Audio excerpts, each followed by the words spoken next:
안녕하세요. 여러분의 건강에 도움이 되는 정보를 알려드리는 건강대박의 김 기자입니다. 매실은 부모님들의 만병치료제로 많이 알려져 있죠. 오늘은 매실을 잘 고르는 방법과 매실액 섭취 시 주의할 점에 대해 알아보겠습니다. 그리고 매실을 먹고 절대 이것을 하시면 안 되는데요. 이 영상을 끝까지 보시면 확인하실 수 있습니다. 좋은 매실은 바로 따온 매실로 초록색이고 생김이 예쁘고 단단한 청매실로 한 손으로 잡아 3개쯤 들어갈 정도의 크기가 좋습니다. 매실은 피로회복제입니다. 신맛을 내는 구연산 성분이 들어있기 때문에 피로물질인 젖산이 쌓이는 것을 막고 배출을 촉진할 수 있습니다. 따라서 땀을 많이 흘렸거나 운동을 많이 했을 때, 피로할 때 매실 원액을 물에 타서 드시면 좋습니다. 그리고 과식을 하여 체했을 때 매실 원액을 조금 마시거나 물을 조금 타서 먹으면 소화불량 해소에 도움이 된다는 건 너무 많이 알려진 사실입니다. 매실을 구입하실 때는 꼭 주의하셔야 할 점이 있는데요. 매실이 상대적으로 비싸다 보니 악덕상인들이 덜 익은 살구, 게살구를 섞어 파는 경우가 있었습니다. 열매만 보고 구분하기는 정말 어렵습니다. 과육을 제거하고 씨를 봐야 합니다. 매실씨는 표면에 바늘로 콕콕 찌른 듯한 구멍이 많은 반면 살구씨는 표면이 매끄럽습니다. 또한 입에 넣고 깨물었을 때 매실은 신맛이 강하고 과육과 씨가 밀착되어 있어 분리하기가 어렵습니다. 반면 살구는 익으면 단맛이 나고 복숭아처럼 과육과 씨를 분리하기가 쉽습니다. 잘 고른 매실로 매실 원액을 담그는 방법을 알아보겠습니다. 6월 초 6월 중순에 수확하는 것이 맛과 향, 영양 성분이 우수하다고 합니다.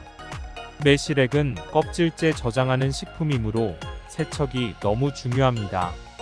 특히 잔 솜털이 보송보송 있기 때문에 깨끗이 씻어주는데 상처가 나면 탈이 날 수 있으니 상처 없이 깨끗하게 세척해 주어야 합니다. 세척하실 때 면장갑을 끼고 닦아주시면 상처가 생기는 것을 방지할 수 있습니다. 물에 깨끗이 헹구어낸 매실은 반나절 정도 말려주세요. 바로 하시려면 키친타월을 이용해 물기를 완전히 제거해 주셔야 합니다. 그 다음 이쑤시개를 이용해 꼭지를 제거해 주어야 하는데 꼭지를 제거하지 않으면 쓴맛이 우러나온다고 합니다. 그럼 이제 매실과 설탕을 1:1 비율로 맞추어 준비하는데 올리고당을 추가하면 숙성이 더 잘 된다고 합니다. 그 다음 소독한 병에 매실과 설탕을 번갈아가며 넣어줍니다. 다만 가득 채우지는 말고 윗부분에 10% 정도의 여유를 두는데 익어가면서 가스가 생성되기 때문입니다. 설탕과 매실 사이에 설탕이 잘 묻도록 살살 흔들어 껍질이 공기에 닿지 않도록 해줍니다. 그리고 서늘한 곳에서 보관하시면 됩니다. 병 입구를 완전히 닫지 않고 여유를 주어야 하는데 그 이유는 숨구멍이 있어서 가스가 배출되기 때문입니다. 설탕이 완전히 녹을 때까지 보통 일주일에서 2주일 정도는 지켜보는 기간이 필요합니다. 혹은 2-3일에 한 번씩 뚜껑을 열어서 가스를 빼줍니다.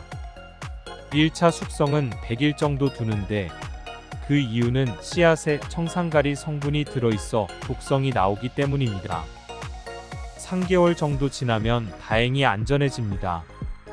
1차 숙성이 끝나면 액기스만 걸러서 병에 담은 후 2차 숙성을 1년 이상 한 후에 드시면 됩니다. 매실 원액은 오래될수록 좋다는 말이 있죠.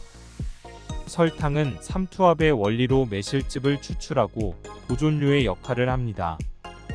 매실즙이 추출되고 나면 설탕은 이당류에서 단당류로 변하고 설탕의 단맛이 단당류인 포도당이나 올리고당 같은 맛으로 변합니다. 이때 매실의 성분의 변화는 전혀 없습니다. 따라서 매실 원액이 오래되어야 좋을 이유는 없습니다. 마지막으로 정말 중요한 주의사항 하나 말씀드리겠습니다. 매실액은 발효 과정에서 알코올이 나오기 때문에 다량 복용 시 취하실 수 있습니다. 매실 원액을 많이 마시고 운전하여 음주 단속에 걸린 사례가 있으니 주의하시길 바랍니다. 지금까지 매실에 대한 효능과 매실 원액 담그는 법, 주의할 점에 대하여 알아보았습니다. 도움이 좀 되셨을까요? 좋아요와 구독을 눌러주시면 다음 시간에는 더 유익한 정보로 찾아오겠습니다. 시청해주셔서 감사합니다. 건강대박의 김 기자였습니다.